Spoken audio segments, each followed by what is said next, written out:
So you're thinking about taking the plunge and buying a house? Do you need to get past the thinking stage and get to the action phase? Does the term down payment strike fear in your heart? When people start the home buying process, many get hung up on the down payment part of the equation. The old adage of needing 20% of the purchase price is no longer the case. The lowdown on the down payment is just that. Case in fact, in 2022, the National Association of Realtors found the average down payment on a house or condo was just 13%. For home buyers between the ages of 23 and 41, that drops to just about 8 to 10%. Many times people can actually buy a house for as little as just 3 or 4% down. Yes, you read that correctly. 3 to 4%. If you've been thinking you need to keep saving for the next few years, that may not be the case anymore. Everyone's financial situation is different, so it's important to meet with a lender to determine your options. Getting pre-approved for a loan is a first step, and it usually takes less than an hour. There's no cost involved, and it will make the home buying process move along much more smoothly. Here are a few things to consider.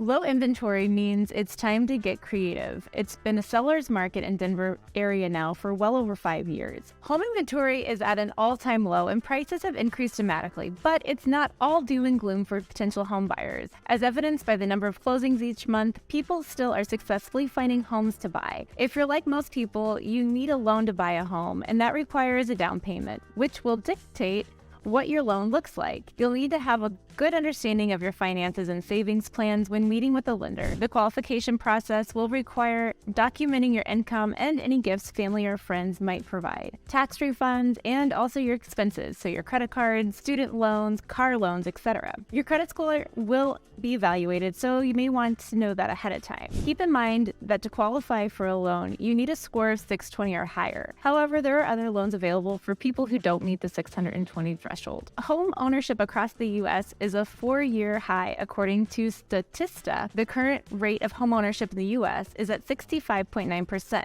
It has increased largely driven by younger home buyers. The article states most millennial renters plan to buy a home in the near future. This suggests that home ownership will remain important in the future as millennials are forecasted to head the most households over the next 2 decades. Determine what kind of home down payment is best for you. In discussing homeownership with most people think of single-family structures. However, in Denver's hot market, there are other options, i.e. townhomes, condos. Many younger people prefer the latter, regardless if they're single, married, or living together. Townhouses, duplex, row homes, and condos require less upkeep and are generally less expensive to purchase. Once you have a clear picture of the financial picture, you'll want to decide what type of home best fits your lifestyle. From there, you can determine the best down payment. Finally, I encourage you to discuss the options with your trusted lender and see where you stand financially. And don't let the down payment get in your way. If you need a lender recommendation, I'd be happy to help you make the introduction. I'm Jenny Yusei. Thank you.